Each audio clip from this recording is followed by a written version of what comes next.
Hey guys, it's your girl from Black Nation News. This is Samantha reporting on a story I just saw when I was talking about another story published August 20th, 2021 from AP News. It says an ex-officer sentenced to 25 years for killing a suicidal man.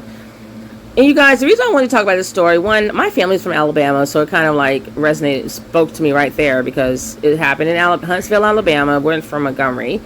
But I was just having a conversation with someone over when I think I was watching Taz's video. I don't know if you guys know who Taz is, but I was over on another YouTube channel and somebody was talking about how they just don't really support the defund the police movement. And it's like, I'm just so sick of people getting so confused about simple things. Defund the police does not mean get rid of the cops. If we wanted to say get rid of the cops, people would have said get rid of the cops. That's what they would have said. They're saying defund the police because police receive way too much effing funding for there to still be so much crime in the communities with black people in them or people who are not white. You know, like if they're Latino, Hispanic, whatever, there seems to be like all this high crime, especially in the black communities. I can only really speak for black communities, but you know, it just makes you it makes you wonder, like, why are they so heavily funded when other programs in the state and in the cities go unfunded or just receive very little funding for what is needed for the community. And so then when you need somebody to come out for mental health, they send out a big ass cop with his gun and his baton and his late taser and all his drama. He is not trained. You cannot expect someone who's been trained to protect the country, his community. And I know they say protect and serve, but you know, it goes hand in hand. Like he's being protected. Like you're not paying her or him, policeman, policewoman, police person. You trained them to kill. You trained them to protect. So how are you going to send that same person into a very sensitive, fragile situation of mental health and expect them to be gentle enough and trained? Like, that's insulting to me. That would be insulting if I was a psychologist or a social worker or a psychiatrist. Or a therapist. You can't do my job just like I can't do yours. You know what I'm saying? Like, people have their specialties. Stay in your lane. So that's what defund the police means. It means take some of that money from the cop and hand it over to other programs. So then when things like this situation happens, like you have this man here who was suicidal, they sent a cop and the guy ended up being killed. So let's go ahead and get into the story. So a judge sentenced a former Alabama police officer to 25 years in prison Friday for the shooting death of a suicidal man who was holding a gun to his own head. Former Huntsville police officer William Ben Darby was convicted in May of killing Jeffrey Parker in 2018. Darby shot Parker while responding to a call after the man phoned 911 saying he was armed and planned to kill himself. Darby and others pleaded for leniency, saying there was no evil intent when he pulled the trigger. Prosecutors argued during the sentencing hearing that Darby's lack of willingness to admit wrongdoing and the gravity of what he did to Jeffrey Parker deserved a long sentence, news outlets reported. Jeff was in a mental state. Jeff had issues. Jeff asked for help. Bill Parks, Jeff Parker's... Okay, so his name is Bill Parks and his friend's name is Jeff Parker. What is with the names? I don't know why. Am I sensitive to names? I don't know. So Bill Parks, Jeff Parker's friend, told reporters after the sentencing. Parks said another officer had the situation under control until Darby entered and shot Parker within seconds. Why is he entering and shooting? What? Why? So this is why you need to defund them. You're not trained. This guy said he's going to shoot himself. Why are you doing some shooting? Obviously, if he's saying he's going to shoot himself when he calls 911, he has a gun. So what are you so scared? Jesus Christ. Like, if you're so scared to like do your job, don't become a police person. Don't become a police officer if you're just going to have all kinds of trigger happy fear in you. Like, just don't. Just find another career that doesn't involve a weapon. So it's stunning to me. Jeff must have been sitting there going, okay, things are good. And 11 seconds later, his face was blown off. Why? Bill Parker said he believed his brother would be alive today if Darby hadn't showed up. Okay, so now it's his brother? Oh my gosh, I'm so confused. So during the trial, earlier they said they were friends, right? Or did I read that wrong? They said Bill Parks, Jeff Parker's friend. And then up here they called him Jeffrey Parker. Gravity of what he did to Jeffrey Parker. You know what? AP News, do better. Your editing is the worst. Like, y'all need to get these names correct. This isn't doing an injustice to the story. But, it's just bad. So Bill Park said he believed his brother would be alive today if Darby hadn't showed up.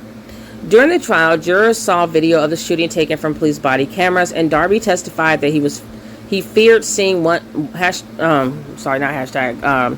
unquote, one of my officers get hurt, and fired after Parker only shrugged in order to put down the gun he was holding to his own head.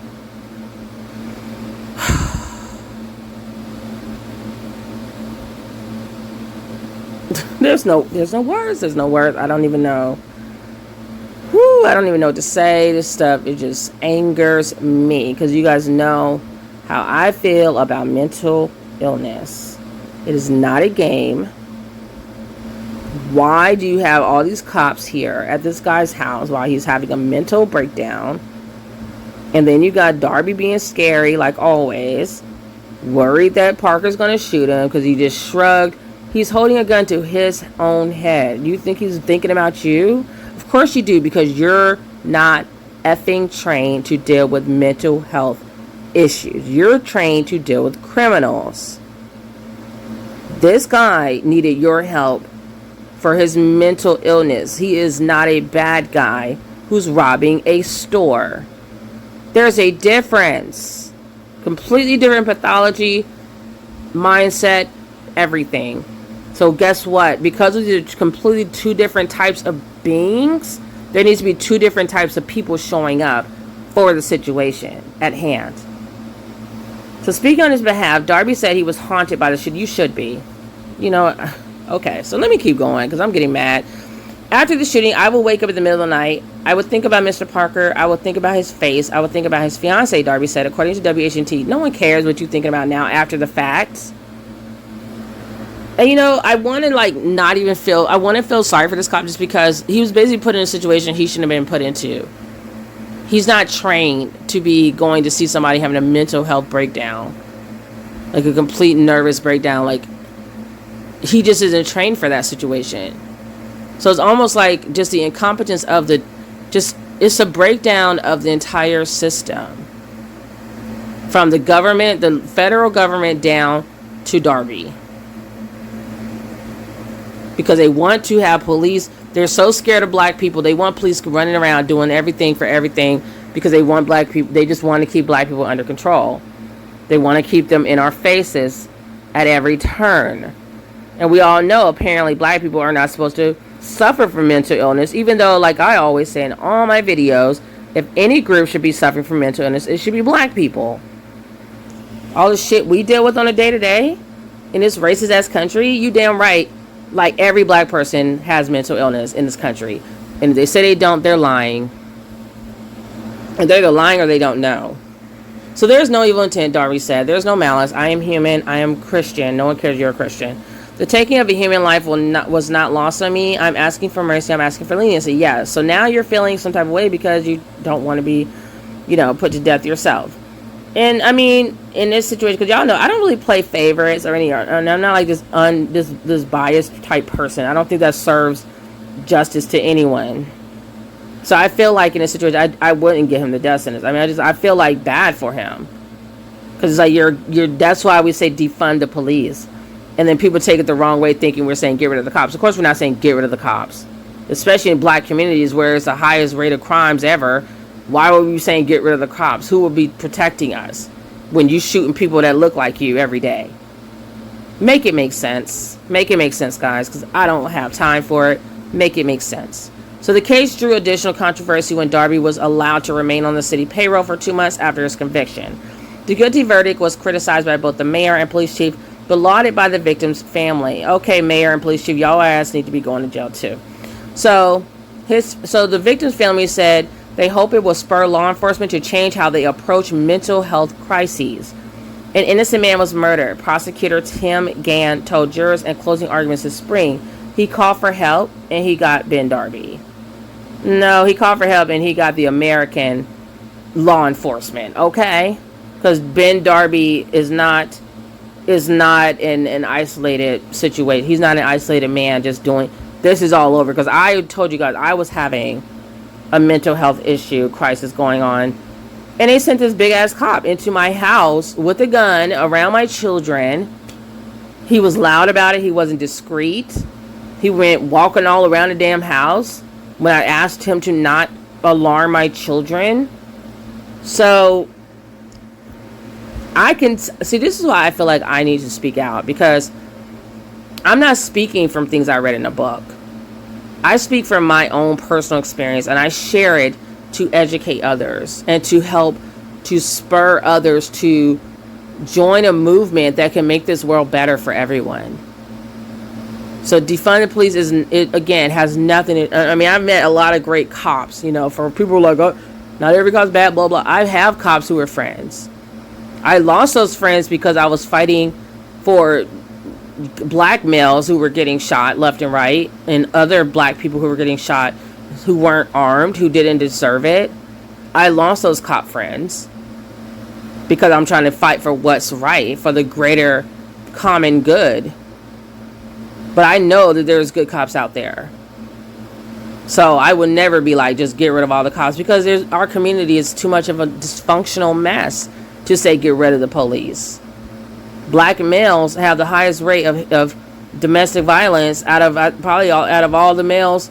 And of course they're going to know what black males are doing because they love to criminalize them. So that's a whole other story. But even still, I'm not going to defend black males, because you shouldn't be doing it to begin with at all. You make it too easy for them to criminalize you, because so many of you are actually taking part in the criminal activity. You're selling drugs to your own people. You're abusing the women and the children of your community. You're killing the children and the women of your community. And you want us to sit here and march and defend you, just totally unaccountable for anything you're doing. You're the men in the fucking community. You're supposed to be leading the community and protecting the community, and you're the problem. I remember when I first moved to Baltimore, I had to call the cops because somebody was knocking on my door like 11, 12 at night. I had no business doing that. This is like my first time was living in a predominantly black neighborhood, and I was actually really happy to be around my own people, because people love to say, why don't people who are educated and making all this money, why don't they come back to the black community, help build the black community up? In time I move in, I just had my twins. I had to fear, like, why are people knocking on my door this late at night? You had no reason to be doing that. You were up to no good. Why are you at my house 11, 12 midnight? So yes, I did call the police, and they were always very nice in Baltimore, by the way. The ones I met a woman. She was the sweetest thing ever. And I had some interactions with a few males. See, the black cops are very nice. I had one interaction with a white cop because there was like a robbery in our neighborhood, which again, black degenerate male behavior. Because it wasn't no females robbing nobody. So we had 2 houses on our block that got robbed. There was a burglary, and this white cop was like knocking on doors, asking, blah blah blah. But he was just really, his energy was just off to me. He didn't seem very nice. He didn't give me any information to help me feel safer. Because I'm like, okay, so you're telling me my neighbor got burglarized and the person across the street got burglarized. So 2 of my neighbors who were really literally like right on either side of my house have been burglarized. And you really don't give me any information of how I can stay safe and I can keep my children safe. So he was a piece of shit. So that's just my take on that. The black cops that I encountered were very nice every single time. Whether my car was breaking down or I was calling about something, every time. Whether it's male or female. And that's the thing I'm going to tell you guys. Baltimore people were just so nice. I would say, honestly, there's probably like about maybe 10%, if that's full of shit. That's messing up that city for a lot of good people. Because the black people there, I lived there right next to them. I went shopping around them. Just really nice, good, like they say, salt of the earth. When they're talking about white folks who live in the middle of nowhere. good salt of the earth black people, just good people, hard working, good people. We lived in a neighborhood where most of the black people were retired, had worked 30 some years, given their hard labor to this raggedy country, and they were retired. It was a quiet street, suburbia. We were living in suburbia, give or take the riffraff that came through every now and then. The riffraff were usually black males being degenerate. There was young black youth speeding their cars through the neighborhood, bumping their loud music, riding around on their little dirt bikes and their, what do you call those, ATV four-wheelers, popping off fireworks. So, just basically wreaking havoc and putting fear throughout the neighborhoods. And actually, around the corner from me, a cop had gotten shot by a black degenerate male. I don't even know what that was about, but that was scary. So it was like a few blocks down, and all the time I had been coming to that neighborhood because my ex-fiance was living there, my kid's father, he's from there, and I never feared that neighborhood. I never feared anything. And when we finally moved there, like some years later, it's like, really, a whole cop is getting shot? And he survived, thankfully. He survived, but we gotta do something about this riffraff, y'all. Get this riffraff out of our communities, and the only way we're gonna do that is if we hold them accountable. Nobody is beyond reproach. Everybody can be criticized. Everybody can be critiqued and be held accountable. Nobody is God on this green earth. So you're not perfect. If you want to sit here and talk about the modern woman or wild hyena hood rats and just talk about how women are acting, let's talk about Pookie and Ray Ray a little bit more, because Pookie and Ray Ray is making our neighborhoods very scary. And I don't think women would be acting that way if we didn't have the music videos and the guys who are asking for women to look like hookers, running around looking like prostitutes. That's what the guys want. That's what guys want. And you are lying to yourself if you say they don't. Because I was born at night, but it wasn't last night. So I know what guys want. I'm a woman, a black woman in America. I'm aware how I get attention from guys, what I'm usually could wear versus what I don't wear. Too easy. So anyways, you guys, okay, so I just wanted to, I saw this story and I just wanted to speak on it really quickly because I wanted to kind of just demonstrate my point of why it's so important to defund the police and just kind of spread those funds around more. And I know it kind of sounds harsh to say defund them, but you got to have some kind of a catchy slogan, but it's really just saying, stop giving them so much damn money of my tax dollars and spread them around to other community programs that can serve us better. Like where I'm living now, we have a great community center and rec centers for the teenagers so they can be off the streets. I mean, we have so many rec centers around here, and they have like teen night and on Fridays and Saturdays to give teens something to do so they're not out just causing trouble. And that's what I want my tax dollars to go to.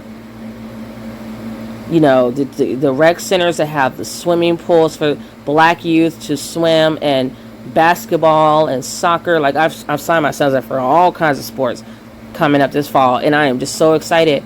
And it's all through the rec center. They're going to pre-K, preschool through the rec center, everything. These are the types of programs I want my tax dollars to fund, aside from the cops. Yes, we need the police, but we also need mental health, workers as well. We need therapists. We need community rec centers. We need coaches. We need so many other things. So that's all I want to say. But you guys have a great night. I'm just gonna go ahead and wrap this video up. Until I see you again, take care of yourselves and each other. Make sure to stay masked up, especially if you're in public spaces, indoors. And you guys just stay safe. It is just, this variant is a nightmare. It has me completely in the house unless I have to go out for something. And when I do, I am masked up, even though I'm fully vaccinated. I would say definitely get your vaccine, guys. I don't really know what to tell you. I just recently got over having pneumonia, and yes, you can still get sick even if you have a vaccine. It happens. It's just there to help you get not as sick, because I know with the flu shot, when I was in the military, we used to get it all the time, and it was like a running joke, like when you get the flu shot, you're going to get the flu. I mean, it was just a given. So I don't know where people got this idea that when you get COVID vaccine, you're not supposed to get COVID at all. And it's like, oh, I don't know. It's not a cure.